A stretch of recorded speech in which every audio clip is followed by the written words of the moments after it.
우리는 예수 그리스도를 믿고 의지하고 그분의 그분께서 걸어가라고 하신 길을 걸어가는 사람들입니다. 그래서 한마디로 예수 그리스도를 따르는 사람들이 바로 우리들입니다. 메시지는 안쪽에 있으니까 참고하시면 됩니다. 어, 세상 사람들과 다른 삶을 살아가는 거죠. 예수님께서는 좁은 문으로 들어가라 그랬습니다. 세상에는 좁은 문이 있고 넓은 문이 있습니다. 넓은 문은 가기도 쉽고 찾기도 쉽고 많은 사람들이 가지만 결국 멸망으로 인도하는 길이라 그러고요. 좁은 문은 찾는 사람도 없고 길이 협착하고 또 고난의 길처럼 보이지만 생명으로 인도하는 길이고 능력으로 인도하는 길입니다. 주님께서 우리의 과거의 문제, 또 현재의 문제, 미래의 문제를 끝내셨기 때문에 우리는 모든 문제가 끝났습니다. 사람들이 살아가는 대부분의 이유가 뭐 때문이냐 그러면 자신의 문제를 해결하려고 이렇게 막 살아갑니다. 자신의 답답한 현실, 자신의 앞으로의 미래를 위해서 열심히 살아갑니다. 근데 사실은 우리는 끝났습니다. 저는 어떤 분이 저를 따라서 그런 고백하는 게 참 감사하더라고요. 제가 어려움 당해봤자 100년밖에 더 당하겠어요? 이러더라고요. 그래서 또 그러면서 저 사람이 잘 누려봤자 100년밖에 더 하겠어요? 이러더라고요. 그래서 아유 감사하다. 그렇죠, 그죠? 여러분 재벌이나 권력자가 엄청 권력을 누리고 그 재벌을 누린다고 해도 100년밖에 못 누립니다. 그 다음에는 끝나버립니다.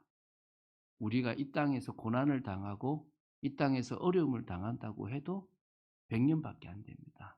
그 다음에는 우리에게 영원한 천국이 있고 그 다음에는 우리에게 영원한 안식과 평안함이 있습니다.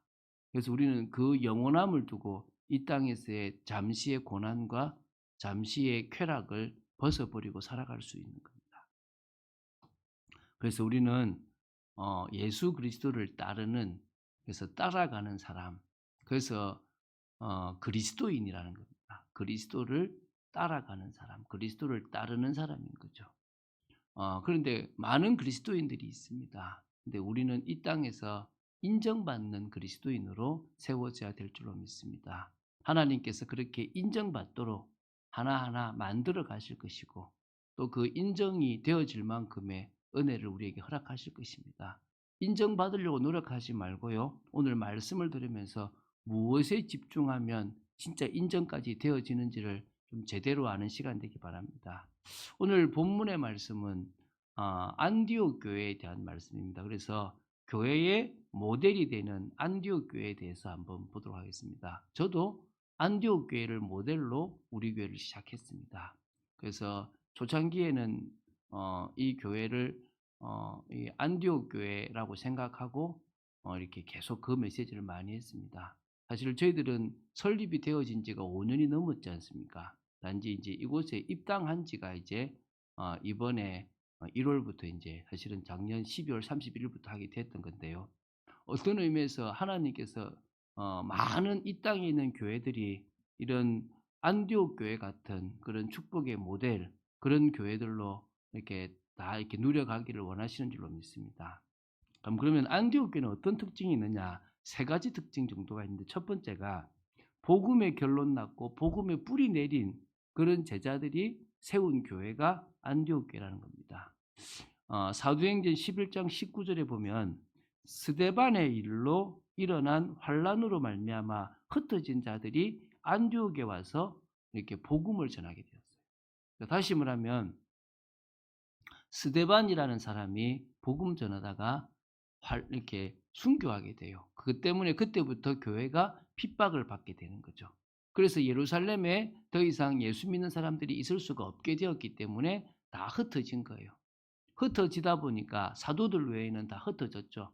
일부는 사마리아로 가고 여러 곳으로 가는데 그 중에서 이제 이 안디옥 교회까지, 이 안디옥 지역까지 오게 된 사람들이 있었던 겁니다. 근데 그분들이 와서 숨어 지내는 게 아니라 다 어디 가든지 회당이 있으니까, 유대인들이 있으니까 예수님에 대한 이야기가 이렇게 나누어지고 예수 믿는 사람들에 대한 그 핍박들이 있는데도 그들이 이 안디옥 교회, 이 안디옥 지역까지 와가지고 숨어 있는 것이 아니라 또 이방인들에게 또 여러 사람들에게 복음을 전했다는 것입니다. 첫 번째는 유대인에게만 복음을 전했는데 나중에는 누구요? 이방인한테까지 복음을 전하게 됐죠. 어떤 의미에서 복음의 결론 나니까 죽음도 두렵지 않았다는 거죠. 그러다 보니까 그들이 두려워 숨어 있는 게 아니라 오히려 더 담대하게 복음을 전한 거죠. 그래서 아까 말했지만 20절에 유대인에게만 전한 것이 아니라 하나님의 계획이 헬라인에게도 있구나라는 것을 깨닫게 된 거예요. 여러분 갇히면 안 되거든요. 우리가 우리 틀에 갇혀버리면 그때부터 끝납니다. 자꾸 넓어지고 또 수용성도 있어지고 또 어떻게 보면 하나님께서 보라고 하시는 것들을 볼 수 있어야 되겠죠.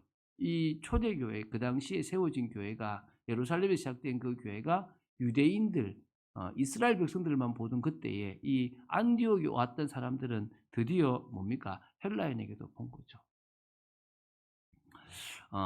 사도행전 1장 1절에 예수가 그리스도라는 그 답을 내고 하나님의 나라보다 더 중요한 게 없다라는 3절의 그 답을 내고 8절에 결국 땅끝까지 증인되려고 그러면 성령의 능력만 있으면 증인되겠구나라는 것을 깨닫고 나아갔던 그 제자들이 계속 은혜 속에 있다가 어디까지 온 겁니까? 이 안디옥까지 오게 되었다는 것입니다. 근데 그들이 두 번째 뭡니까?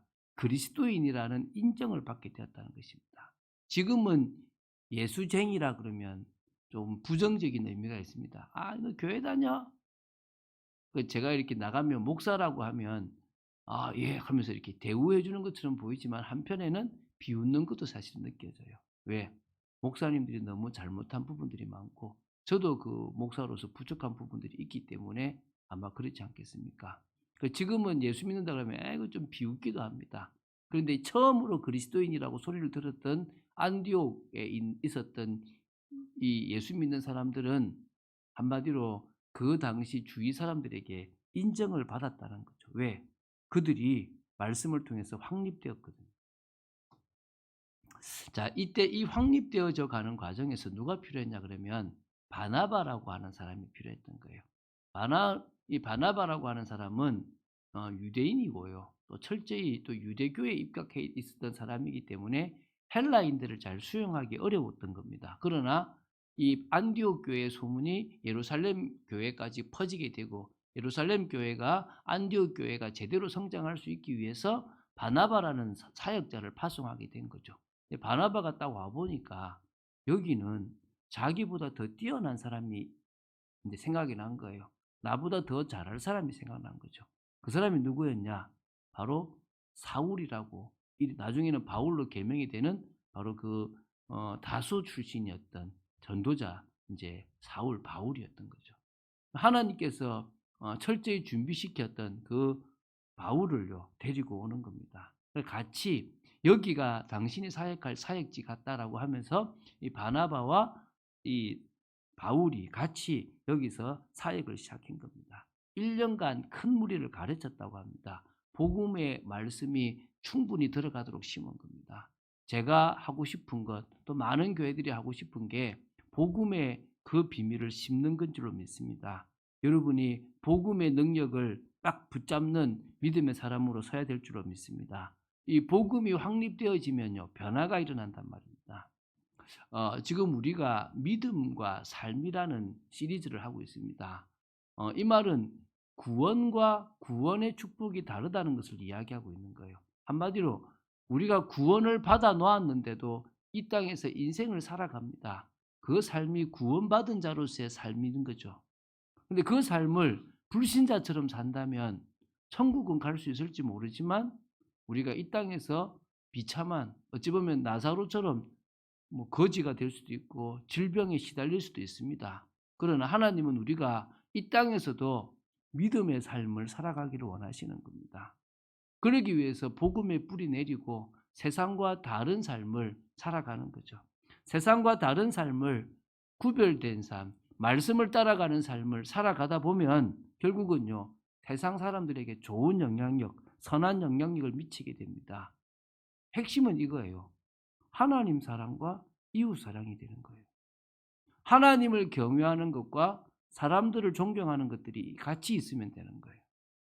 하나님에 대한 경외심, 하나님에 대한 사랑이 있으면요, 하나님 앞에 함부로 하지 않습니다.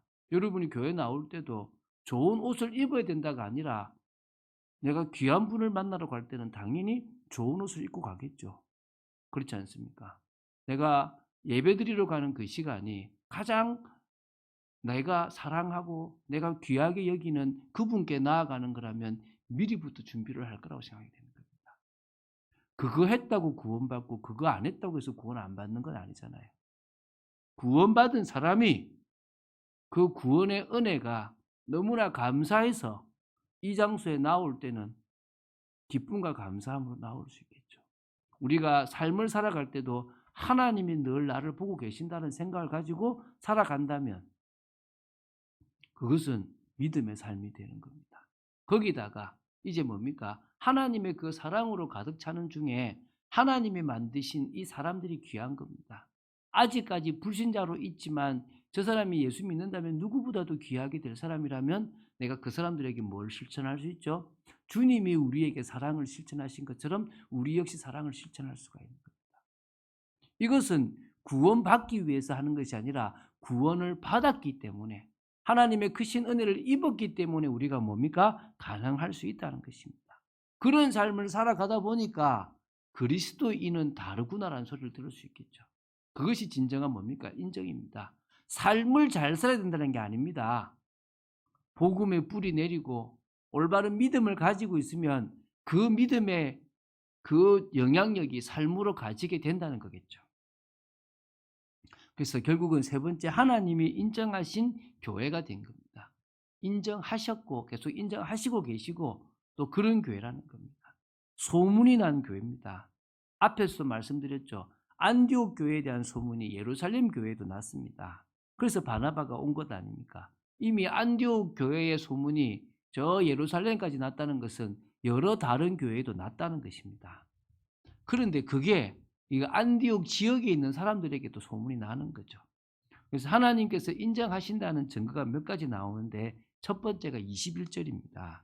21절에 보면 주의 손이 그들과 함께 하심에, 주의 손이 함께하는 교회였다는 거예요.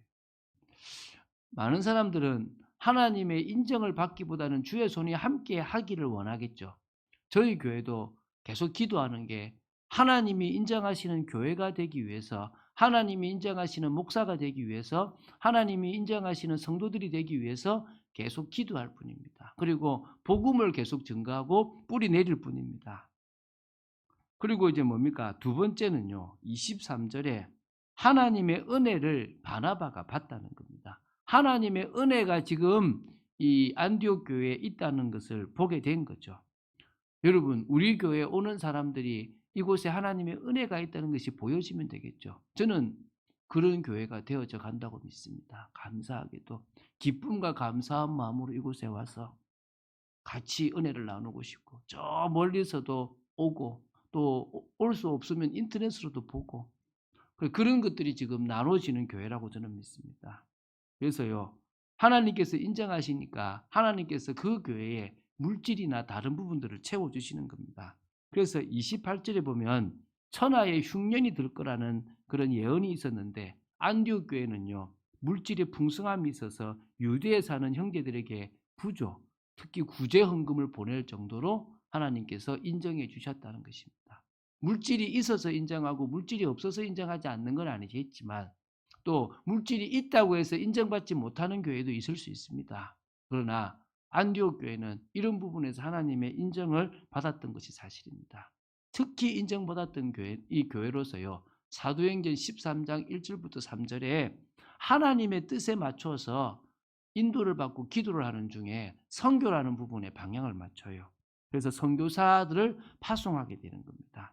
그래서 그게 얼마나 큰지, 안디옥 교회가 했던 가장 큰 사역이 선교지 않습니까? 그런 부분에서 하나님의 인정을 너무나 사실적으로 받았던 교회가 안디옥 교회였다는 겁니다. 그래서 우리도 다른 것보다는 선교와 후대에 대한 부분들만큼은 하나님의 인도를 받아야 될 줄로 믿습니다. 선교와 후대라는 이 두 가지만큼은 우리 교회가 해야 될 줄로 믿습니다. 그래서 우리가 지금 구제헌금이 좀 꽤 모였는데 좀 더 모이면은 좀 갈 거예요. 제가 좀 더 인제 성폭력, 가정폭력 3 당사 자격증을 좀 따면 그걸 가지고 이 아무래도 이 부분에 조금 이 뭡니까 이게 여러 갖가지 인제 좀 상담적인 부분들을 또 할 수도 있을 것 같아요. 그래서 이런 부분들에 대해서 하나님께서 하시는 부분들을 좀 볼 수 있다면은 또 우리는 더 큰 부분에 선교하고 또 후대를 세우고 또 영향력을 미치는 부분들을 할 수 있을 거라 생각이 됩니다. 자, 그러면 이제 두 번째입니다. 인정을 받는 그리스도인으로 우리가 서야 될 것 아니겠습니까? 그래서 누구의 인정을 받아야 됩니까? 첫 번째가 당연히 하나님의 인정입니다. 그쵸, 그죠? 그다음에 이제 두 번째가 성도들의 인정입니다. 세 번째가 불신자들의 인정입니다. 그래서 먼저 하나님의 인정을 보겠습니다. 하나님은요, 중심을 보시잖아요. 하나님은 참빛교회의 성도들의 중심을 보신다고 믿습니다. 하나님은 참빛교회 목사의 중심을 보신다고 믿습니다. 물론 그 중심만 봐도 우리는 사실은 하나님 앞에 자격이 없습니다. 왜? 하나님을 사랑한다고 해놓고 우리 마음속에 뭡니까? 여러 것들을 사랑해요. 하나님을 사랑한다고 해놓고 여러 부분에 우리도 모르게 이렇게 자꾸 이렇게 치우치는 부분도 사실은 있습니다. 그러나 우리가 주님을 사랑하는 줄 알지 않습니까? 베드로가 예수님을 사랑했거든요. 그런데 자신도 모르게 어떻게 했죠? 예수님을 부인했어요. 부인만 한 게 아니라 저주까지 했다고 나와요. 그런데 예수님은 그 베드로의 중심에 당신을 사랑하는 중심을 보신 거죠. 마찬가지입니다. 우리가 주님을 사랑한다고 하면서도 세상의 것을 좋아할 수도 있고 그것에 치우칠 수도 있습니다. 그래서 사실은 그런 베드로에게 성령의 역사가 임했던 것처럼 우리에게 성령의 역사가 임한다면 우리도 우리의 환경을 뛰어넘고 현실을 뛰어넘고 우리의 문제를 뛰어넘어서 하나님이 원하시는 믿음의 사람으로 서게 될 줄로 믿습니다.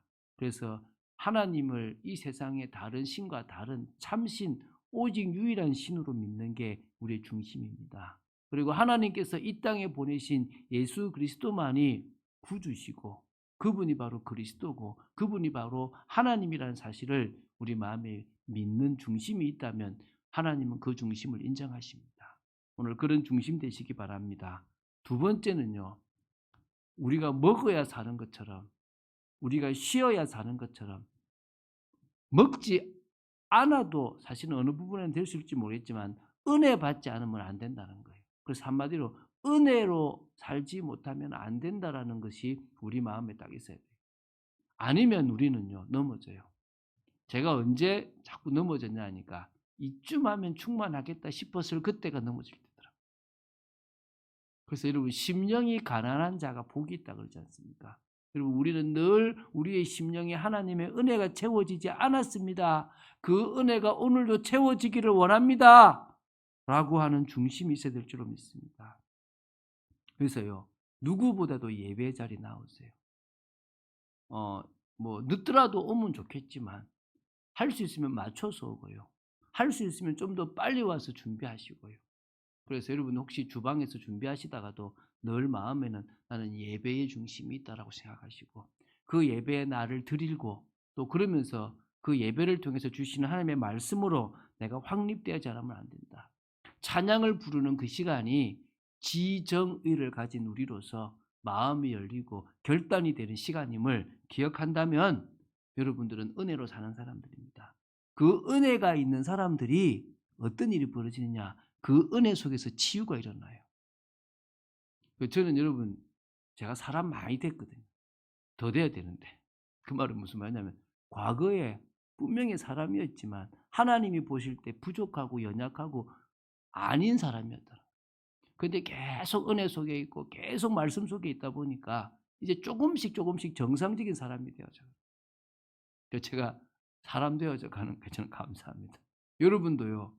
치유되고 회복되면 돼요. 오늘도 우리 집사님 오면서 과거에 이 시월드에서 당한 이런 아픔을 또 이야기하시는데 그 부분에 대해서 또 이번에 또 생각할 수 있는 계기가 되고 이게 내 상처였다는 것들을 알게 된다고. 그래서 제가 잘했다. 그거를 발견할 수 있는 자체가 은혜다. 여러분 밑에요. 여러분도 모르게 엄청나게 많은 상처들이 있어요. 갑자기 여러분 떠오르는 과거에 막 화가 나는 생각이 있습니까? 그거는 묻혀 있던 걸 하나님이 생각나게 하시는 거예요. 왜 생각나게 하시겠습니까? 치유되라고. 회복되라고. 그것 때문에 우리도 모르게 잘못된 길을 걸어가고 잘못된 삶을 살았거든요. 이제 그걸 뭐하라고요? 벗어버리라고. 다 끝난 과거라고. 여러분은 그리스도 안에 있기 때문에 새로운 피조물입니다. 망할 수 없는 존재라는 것입니다. 믿으십니까? 오늘 그 부분에 답을 딱 내야 돼요. 그래서 하나님의 인정을 받는 게 첫 번째입니다. 세상 사람들 인정 안 받아도 돼요. 세상 사람들의 손가락질을 받더라도 먼저 하나님의 인정을 받으세요. 그 하나님의 인정을 받으면 그다음에 두 번째 성도들의 인정을 받게 됩니다. 성도들의 인정은요. 신앙의 색깔이 올바르면 돼요. 여러분이 올바른 믿음의 색깔을 딱 가지면 됩니다. 말씀의 근거한 믿음의 색깔을 가지면 돼요. 그래서 저는 여러분들하고 조직 신학도 좀 나눌 겁니다. 지금 나누고 계신 분들도 있는데 또 나누다가 만 분들은 제가 좀 이제 다시 나눌 겁니다. 그래서 뭐 하느냐? 신앙의 기초를 든든히 딱 세우기를 원해요. 그것이 세워져야 돼요. 그것이 먼저 세워져야 여러분들이 올바른 믿음이라고 하는 게 있습니다.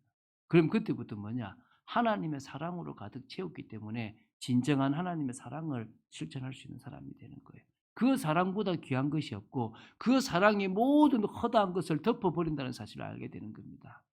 그리고 뭡니까? 소망입니다. 우리는 이 땅에 없어질고 썩어질 것에 소망을 두지 않습니다. 제가 저희 아내한테 그럽니다. 다 떠날 자식한테 그렇게 뭐 소망을 주냐. 빨리 보내고 당신하고 나하고 행복하게 살자. 당신 옆에 남을 사람은 나밖에 없어. 나한테 잘해. 제가 늘 그러거든요. 저 옆에 남을 사람도 아내밖에 없어요. 다 자식들은 떠나갈 사람들입니다. 그렇게 만들어져 있고 그게 원리입니다. 그렇잖아요. 그러면 우리가 뭐에 집중해야 되겠습니까? 근데 그런 남편도 그런 아내도 어느 순간에 죽고 없어져요. 근데 영원한 것이 뭡니까? 영혼이지 않습니까? 그 영원한 영혼이 천국에 있고 그 천국에서 주님과 함께 왕노릇하는 부활의 몸, 썩지 아니할 완전한 몸을 입게 될 그것이 우리의 소망입니다. 그것 때문에 우리는요, 남들이 가는 길을 가지 않는 거예요. 남들이 하는 걸 하지 않는 거예요. 남들이 추구하는 걸 추구하지 않는다니까요. 그게 우리라니까요. 남들이 좋아하는 것을 우리는 안 좋아하는 겁니다. 남들이 최고라고 생각되는 것에 반대되는 걸 할 수 있다는 거예요. 오늘 그런 여러분 되시기 바랍니다. 그래서 여러분 교회가 진행하는 것들에 마음을 담으세요. 그리고 여러분 교회가 잘못 진행되지 않도록 여러분들이 참여하세요. 저는 여러분들이 참여해서 만들어가는 교회가 되어졌으면 좋겠습니다. 우리 참빛교회가 목사나 몇 명에 의해서 움직이는 그런 교회가 되는 걸 저는 원치 않습니다. 늦더라도 더디더라도 같이 만들어가는 아름다운 교회를 만들고 싶습니다. 그래서요. 그렇게 만들어진 교회에 여러분들이 마음을 담고 참여하세요. 지속적으로 참여하고 교회가 교회되는 일에 그리스도의 몸을 세우는 일에 헌신하시면 되는 거예요. 세 번째가 불신자들의 인정을 받는 겁니다. 사실 이게 더 어려워요. 사실은 1번이 어려운 것처럼 보이지만 3번은요. 여러분 하나님을 속여서 성도들의 인정은 받을 수 있지만 이 불신자들의 인정을 받는 건 어려워요. 제가 이렇게 96년도에 말씀을 나누었던 고등학교 2학년 학생이 있어요. 지금 나이가 몇 살이겠습니까? 애가 셋이거든요. 근데 어느 이제 그 좀 소개를 받아서 이제 결혼을 해서 오랫도록 이제 살게 되는데 그 아주버님 되시는 분 회사에 이제 자기 이제 남편이 일을 하거든요. 근데 지금은 나왔는데 계속 일을 하는데 그 아주버님이 교회에서는 되게 아주 믿음 좋고 아주 인정받는 목사님도 아주 인정하시는 장로님이세요. 그런데 누가 인정하지 않느냐? 동생도 인정하지 않고 또 뭡니까? 저기 그 집사도 인정하지 않고 그 회사에 다니는 직원들도 인정하지 않는 거예요. 뭐죠? 우리 사장님은 돈 좋아한다. 우리 사장님은 어, 동생한테까지도 이렇게 거짓말하고 이용한다. 이런 이야기들이 나오는 거예요. 제가 그 얘기를 딱 들으면서 그래 제가 여러분 모르잖아요. 여러분이 교회에 와서 믿음 이렇게 고백하면 믿음이 있는 줄로 알지. 집에서 여러분이 어떤 삶을 살아가는지, 여러분이 회사에서 어떤 삶을 살아가는지 모릅니다. 그래서 저와 여러분은 이제 뭐 하느냐? 하나님 앞에서도 성도들 앞에서도 마찬가지겠지만 불신자 앞에서도 인정받을 만한 사람이 되어야 될 줄로 믿습니다. 이게 사실은 더 어려운 거라 생각합니다. 그래서 어떻게 보면은 자식들의 인정을 받고 또 가족들의 인정을 받고 불신자들의 인정을 받을 수 있을 만큼 그 인정이 기준이란 말은 아닙니다.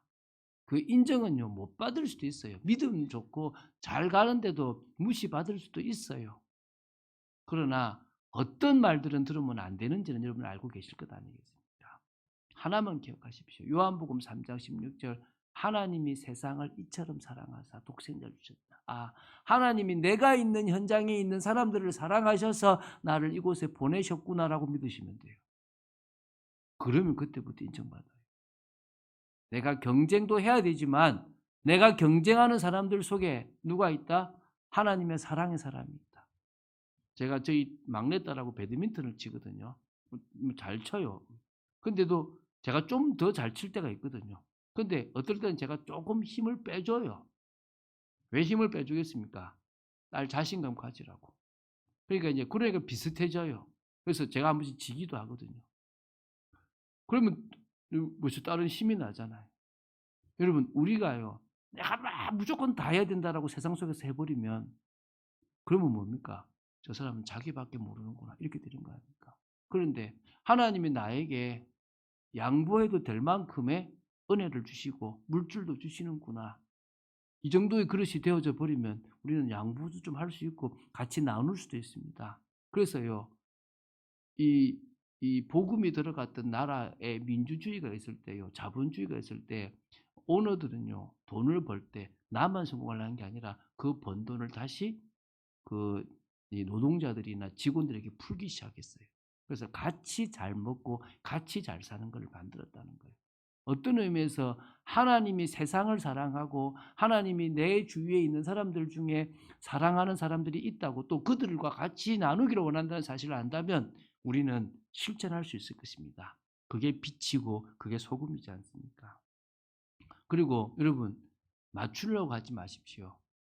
제가 모교에 있을 때 저희 이렇게 교회 출신이었던 전도사님, 여자 전도사님이 있었는데 그분이 고등학교를 다닐 때 조금 이렇게 나쁜 친구들하고도 잘 어울렸대요. 근데 이유가 뭐냐면 그들을 전도하고 싶어 가지고 그들과 같이 어울렸다는 거예요.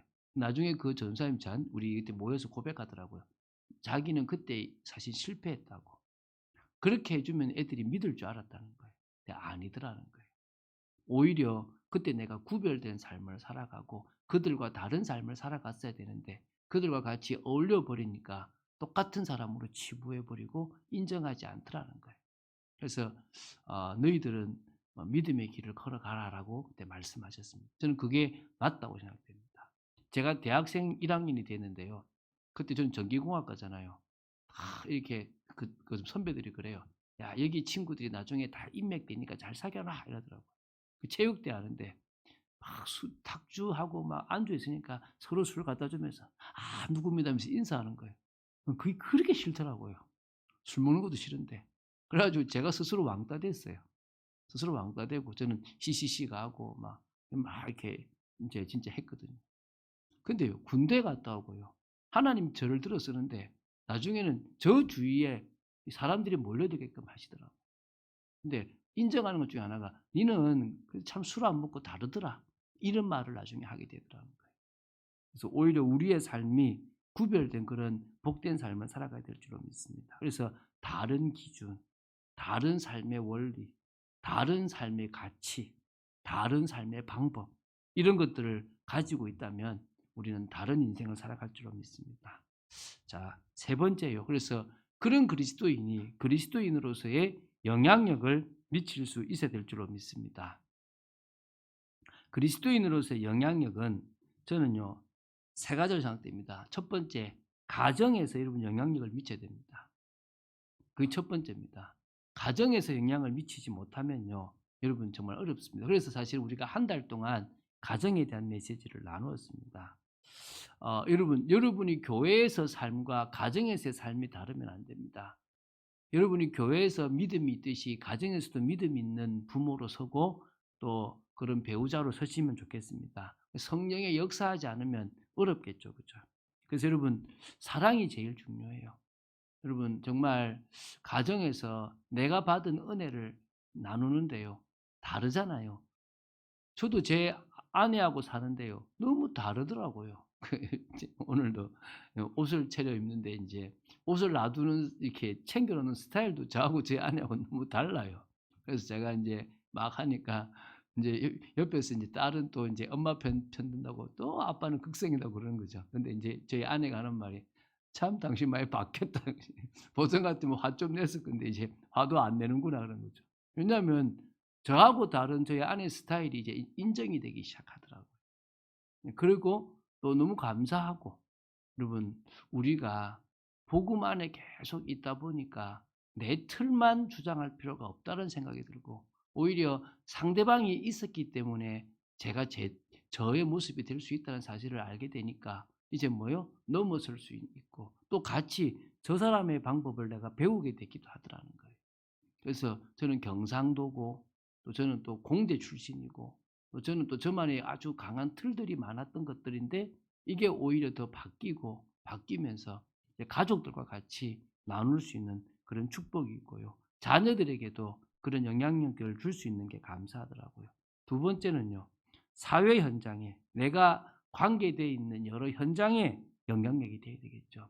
여러분 집 주위의 사람들도요. 여러분 가정을 보면서 '참 다르구나.' 느낄 수 있으면 좋겠죠. 여러분의 친구들이나 지인들이나 여러분들이 자주 이용하는 어떤 단골집 같은 곳에서도요. 여러분이 하나님의 자녀다운 모습이 자녀답게 살아야 된다는 게 아니라 나는 복음 붙잡고 하나님 앞에 섰는데 변화되어져서 그들에게까지 영향력이 갈 수 있다면 다를 거라 생각됩니다. 하나님은 우리가 그런 삶을 살아가고 하는 겁니다. 그래서 그런 삶을 살려고 하지 말고 여러분이 가지고 있는 걸 가지고 가면 돼요.